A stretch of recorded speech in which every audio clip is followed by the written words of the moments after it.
Kali ini kita akan membahas tentang analisis kovarian atau ANAKOVA. Analisis kovarian itu merupakan penggabungan antara uji komparatif dan korelasional. Kegunaannya antara lain menguji perbandingan sekaligus hubungan, kemudian membandingkan variabel tergantung atau Y ditinjau dari variabel bebas treatment berskala kategorik, kita misalkan A, sekaligus menghubungkan variabel tergantung dengan variabel bebas yang berskala numerik. Variabel bebas kovarian yang dipakai dengan variabel kovarian. Suatu variabel bebas berskala numerik merupakan variabel kovarian yang disebut kovariabel apabila memenuhi syarat-syarat antara lain variabel kovarian atau variabel X-nya tidak terpengaruh oleh perlakuan. Variabel kovarian diukur sebelum kegiatan perlakuan. Kemudian pengaruh variabel kovarian terhadap variabel kriteria itu berpola linier. Variabel kovarian berpengaruh secara nyata terhadap variabel kriteria. Pengaruh variabel kovarian X terhadap variabel kriteria yang kita simpulkan Y dapat dihilangkan atau dikontrol dengan pendekatan regresi. Nah, untuk desain penelitian, sebuah penelitian eksperimen yang membandingkan antara hasil post-test pada kelompok eksperimen dengan kelompok kontrol. Setelah mengendalikan pengaruh dari pretest atau pengetahuan awal, ya, merupakan contoh desain penelitian dengan pendekatan ANAKOVA yang paling sederhana. Desain penelitian eksperimen dari model penelitian ini dapat digambarkan seperti berikut.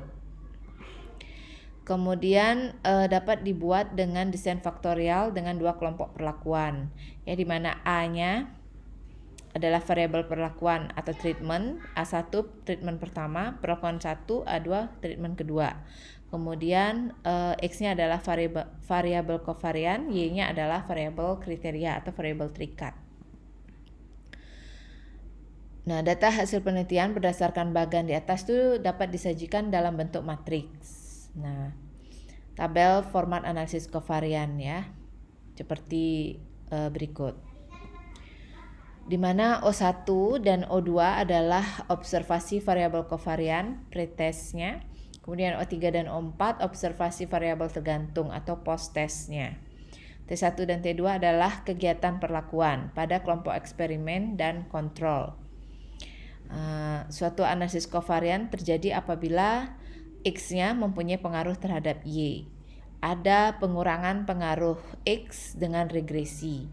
Kemudian pada dasarnya analisis kovarian sama dengan analisis varian dengan menggunakan model regresi linier untuk menghilangkan pengaruh variabel lain X terhadap variabel kriteria atau variabel Y.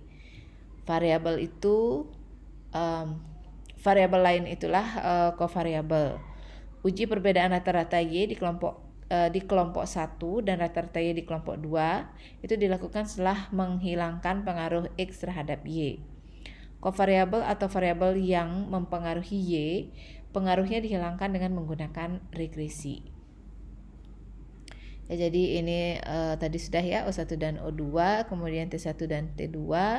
Dalam ANAKOVA sederhana sedikitnya ada 3 sumber varian yang harus dianalisis, antara lain sumber varian total direduksi, sumber varian dalam kelompok disimpulkan D, sumber varian antar kelompok disimpulkan A.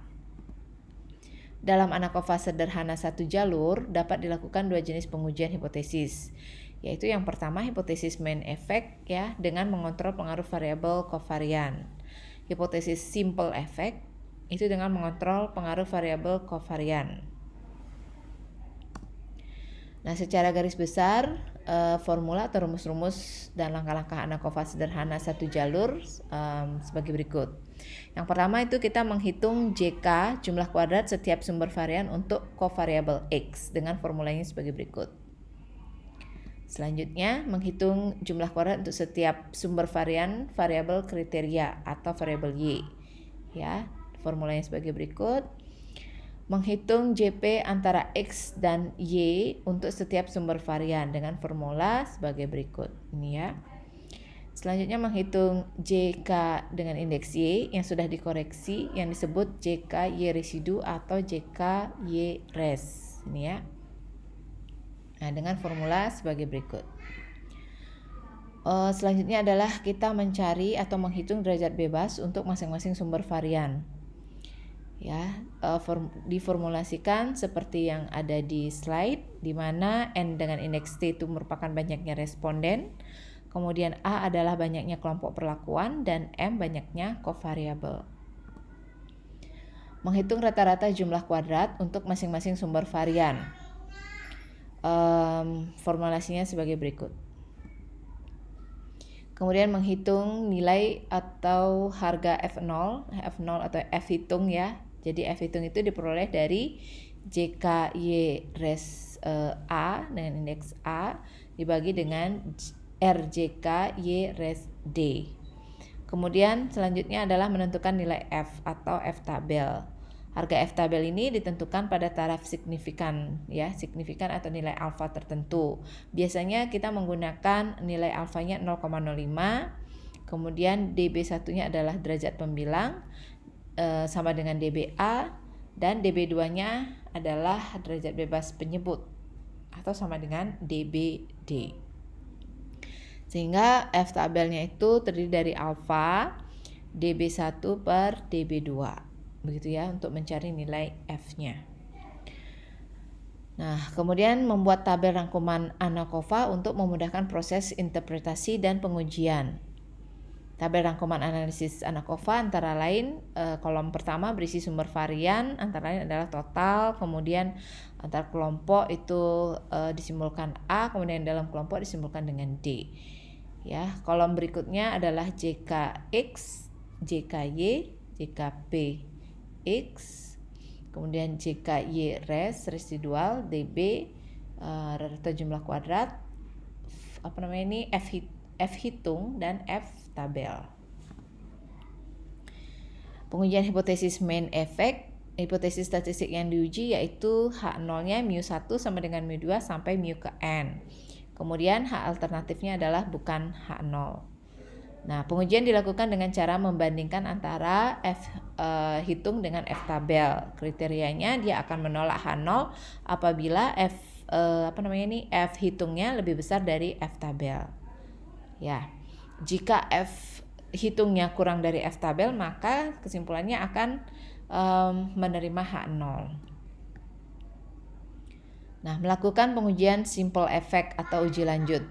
Jika hipotesis main effect diterima kebenarannya secara nyata, maka perlu dilakukan uji lanjut untuk pengujian hipotesis simple effect dengan uji T ANACOVA, yaitu uji T dengan menghilangkan pengaruh variabel X secara statistika. Nah, statistik ujinya seperti ini. Nah, di sini terdapat keterangannya ya. Keterangan dari uji T tadi. Nah, hipotesis yang diuji umumnya hipotesis satu pihak, yaitu μi kurang dari atau sama dengan μj, ya, uji satu pihak kanan. Atau H0-nya μi lebih besar dari atau sama dengan μj, uji pihak kiri ya. Kriteria pengujiannya dia akan nolak H0 jika nilai mutlak dari T hitung itu lebih besar dari T tabel. Ya, berarti untuk terima H0 berlaku sebaliknya. Oke.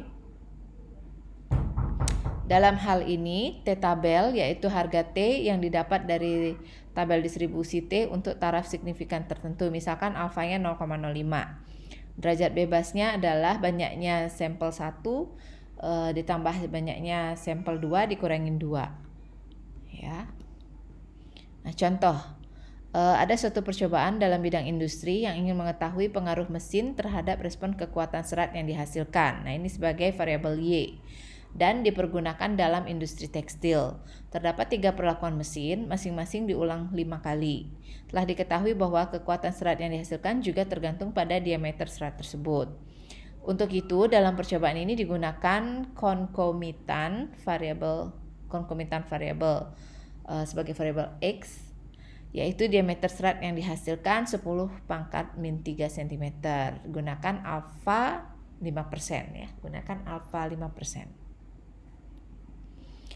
Nah, ini datanya ya, ulangan dari 1 sampai ke 5 ya. Kemudian mesin 1 ada mesin 2 dan ada mesin 3. Nah, selanjutnya kita cari sigma X-nya adalah 126 ya, 130, 106 dan 362. Kemudian untuk kuadratnya kita jumlahkan ya, dikuadratkan dulu kemudian baru dijumlah. Nah, kalau ini adalah jumlah Y-nya, ini adalah jumlah dari Y kuadrat. Jadi dikuadratkan dulu baru Y-nya dikuadratkan dulu masing-masing kemudian baru dijumlahkan. Nah, kalau yang ini simbol sigma X kali Y, ini artinya X dikali Y dulu kemudian baru dijumlahkan. Ya, nah ini X bar, ini Y bar rata-ratanya. Rata-rata dari X ini adalah rata-rata dari Y. Rata-rata itu adalah banyaknya data di jumlah dari X ini dibagi dengan banyaknya data, begitu ya. Nah, jumlahnya X ini dibagi dengan banyaknya data, sedangkan Y bar adalah jumlah dari Y kemudian dibagi banyaknya data yang ada di Y. Nah, kemudian selanjutnya adalah menghitung jumlah kuadrat total sumber varian X, Y, dan XY. Ya, dengan formula atau rumus yang ada, kita tinggal menginput nilai, diperoleh JKYT itu sebesar 346,40, JKX TS sebesar 261,73 dan JKPXY indeks T ini sebesar 282,6. Ya, kemudian menghitung sumber variansi dalam JK dalam residu. Ya. Dengan formula yang ada. Nah, tinggal diinput angka-angkanya maka didapat nilai seperti yang ada di slide. Selanjutnya adalah menghitung sumber variasi ya, JKY, JKX, dan JKPXY. Menghitung beta dalam dan jumlah kuadrat Galat terkoreksi. Ya, tinggal diinputkan angka-angkanya. Nah, kemudian selanjutnya adalah menghitung derajat bebas untuk masing-masing sumber varian ya. Nah, oke.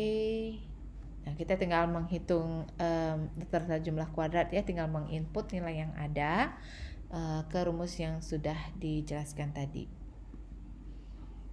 Oke, dari hasil perhitungan maka dipindah ke dalam tabel untuk lebih mudah dalam interpretasi. Ya.